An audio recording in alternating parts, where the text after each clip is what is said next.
अस्सलाम वालेकुम नाजरीन, मैं ज़ाहिद महमूद और आप देख रहे हैं ग्रीन पाकिस्तान। इस वक्त मैं मौजूद हूँ इस्लामाबाद चैम्बर ऑफ कॉमर्स के ऑफिस में और यहाँ कैपिटल ननबाई एसोसिएशन के सदर सजाद भाई साहब मौजूद हैं। सजाद भाई साहब, आज हमने देखा बड़ी शानदार मीटिंग आपने अरेंज की और जिस तरह पिछली एक मीटिंग में भी वादे वईद किए गए थे कि जो मेन मसाइल हैं, आटे का रेट बढ़ता है, रोटी का रेट वहीं है, अगर आप बढ़ाते हैं तो मसाइल पैदा होते हैं। तो आज की मीटिंग के बाद हम कुछ उम्मीद रख सकते हैं कि ये जो मेन मसला है इस पर कुछ काम होगा या ये रेट को किसी तरह ब्रेक लगेगा आटे के रेट को?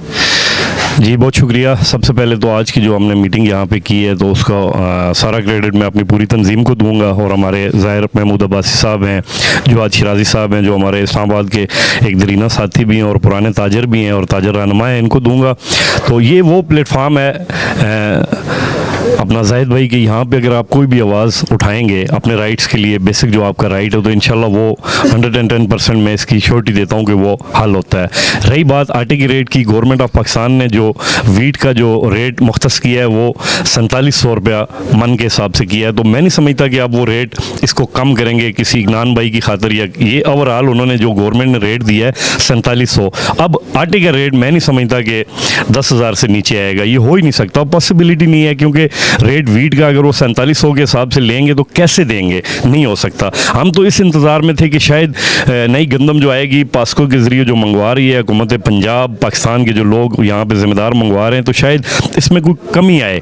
तो अब उन्होंने वो मंगवा के उसके बाद इन्होंने रेट फिक्स कर दिया 4700 रुपया फ़ी मन के हिसाब से, और फ्लोर मिल वालों को ये कह दिया कि जितनी मर्ज़ी आप उठा लें। अगर उस हिसाब से रेशो निकाली जाए तो 10-11 हज़ार के राउंड अबाउट बोरी की कास्ट निकलेगी। तो 10-11 हज़ार की बोरी ख़रीद के 20 रुपए की रोटी और 25 रुपए की नान हम नहीं दे सकते, कम से कम इस्लामाबाद के अंदर। हम इस इंतज़ार में थे कि शायद आटे के रेट आज कम होंगे, कल कम होंगे, ये ऐसा मुमकिन हुआ ही नहीं है और ना हो सकता है। अब इंशाल्लाह आने वाले 2 से 3 दिनों में हम अपनी रेट लिस्ट पब्लिश करेंगे, इंशाल्लाह नया रेट लेकर आएंगे। इस्लामाबाद चैम्बर हमारे साथ है, इस्लामाबाद की तमाम तर ताजर कम्युनिटी के हमारे साथ है, इस्लामाबाद के जो प्रेसिडेंट हैं पूरे पाकिस्तान के ताजरों के अजमल बलोच साहब, वो इंशाल्लाह हमारे साथ हैं। ये हमारा राइट है और हम अपने राइट के लिए इंशाल्लाह ज़रूर जहाँ पे हुआ फाइट ज़रूर करेंगे। अभी सदर बख्तावरी साहब ने जैसे फरमाया कि आप हमें हफ्ता 10 दिन का टाइम दें कि हम इंतज़ामिया से फैक्ट्स एंड फिगर पे बात करें, ठीक है, दीगर शहरों के रेट्स, गंदम के, रोटी के, गैस के, ये वो हमें टाइम दें। तो आप टाइम देंगे या आप बस पहले ही बढ़ा देंगे? देखें जी, उन्होंने जब ये बात की उसके बाद अगले चंद ही लम्हे में मैंने उनको ये चीज़ क्लियर कर दी थी कि गवर्नमेंट ने जो पंजाब में रेट दिया है जो नान भाइयों को, वो रोटी का रेट मेरे ख्याल से 22 है सरकारी, और नान का जो रेट है वो 27 रुपये है। अब पंजाब का और इस्लामाबाद का कंपेरिजन कैसे आप कर सकते हैं? वहाँ पे एक्सपेंसेस देखें और इस्लामाबाद के देखें, और देखें इस मौजूदा सूरत हाल में, महंगाई के इस दौर में, मैं चाहता हूँ कि हमारा जो वर्कर है, जो हमारे काम करते हैं लोग, उनका भी हमें ख्याल रखना है, क्योंकि हम अगर रेट नहीं बढ़ाएंगे तो उनकी तनख्वाहें कैसे बढ़ाएंगे?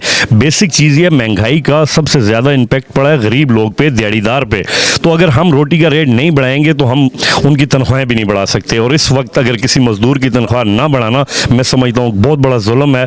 और हम जिस स्टेट का हिस्सा है, मैं समझता हूँ कि सबसे पहले मजदूर का हक उसको देना चाहिए, और हम इसलिए रेट बढ़ा रहे हैं कि हम मजदूरों की दिहाड़ी भी बढ़ाएंगे ताकि वो भी अपना रिज़्क़ हलाल अपने बच्चों को बआसानी खिला सकें। क्योंकि इस मौजूदा महंगाई में मैं नहीं समझता कि इतना आसान है कि 1200 या 1500 की दिहाड़ी लेके एक गरीब बंदे का 4-5 बंदे का बजट नहीं बन सकता, पॉसिबल भी नहीं है। हम रेट बढ़ाएंगे, साथ में अपने मजदूरों की दिहाड़ बढ़ाएंगे ताकि वो भी बाइज़्ज़त अपना टाइम गुजार सकें। सर, आखिरी सवाल है मेरा, जब आपको नोटिफिकेशन मिला था इलेक्शन कमीशन से बिला मुकाबला, तो उस वक्त आपके अगेंस्ट एक तगड़ी अपोजिशन थी जो काफ़ी टाइम चली, लेकिन आज मैं देख रहा हूँ कि शायद अपोजिशन का किरदार काफ़ी ख़त्म है, या अपोजिशन को आपने अपने साथ मिला लिया। तो ये जमहूरियत की नफ़ी नहीं है कि अपोजिशन को आपने अपने साथ मिला लिया?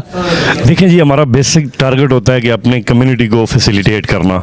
कुछ लोग थे जो हमारे साथ आ गए और कुछ लोग चले गए हैं जिनके जो टारगेट्स थे वो अचीव नहीं कर सके। वो कुछ लोग अपनी चिले पे चले गए हैं, कुछ कहाँ पे चले गए हैं, और कुछ के टारगेट्स जो थे उनके स्पेसिफिक जो टारगेट थे वो अचीव ना कर सके और वो बैक पे चले गए। जो काम करने वाले लोग हैं वो आज भी कैपिटल नान भाई एसोसिएशन का हिस्सा हैं और रहेंगे।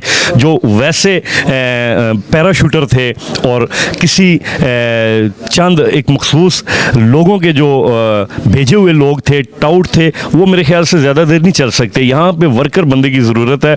मैं चाहता हूँ कि आइंदा आने वाले इंतखाबात में जो मुझसे बेहतर और मेरे साथ से भी कोई बंदा आगे आएगा तो मैं उसको सपोर्ट करूँगा, वो नान बाई काज के लिए बात करे, अपनी कम्युनिटी के लिए बात करे, मैं इंशाल्लाह उसके साथ खड़ा रहूँगा। यहाँ पे अगर आप किसी की टाउटगिरी करेंगे या किसी फ्लोर मिल के आप टाउट बनेंगे या किसी के एहलकार बन के नान भाइयों के ऊपर मुसल्लत होकर ये साबित करना चाहेंगे कि जी हम आपके बहुत बड़े खैर ख्वाह हैं, ये पॉसिबल नहीं है। आपको छोटी सी मिसाल देता चलूँ, आटा डीलर और तंदूर वाले का रिश्ता क्या है? जिस तरह घोड़े का घास से रिश्ता है, अगर घोड़ा घास से दोस्ती करेगा वो खाएगा क्या? अगर आटा डीलर, अगर आप ये समझते हैं कि नान भाई का बड़ा खैर ख्वाह होगा तो वो खाएगा क्या? उसने प्रॉफिट ऑफ मार्जिन रखना है, उसके पीछे भी डीलर होते हैं। ये सब डीलर हैं, ये छोटे छोटे डीलर हैं। इस्लामाबाद में चंद 2-4 डीलर हैं, बाकी तमाम सब डीलर हैं।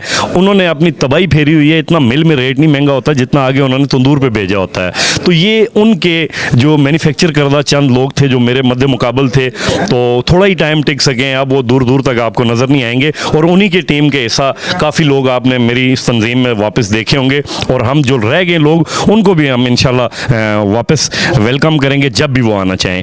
बहुत शुक्रिया ज़ियाद भाई साहब।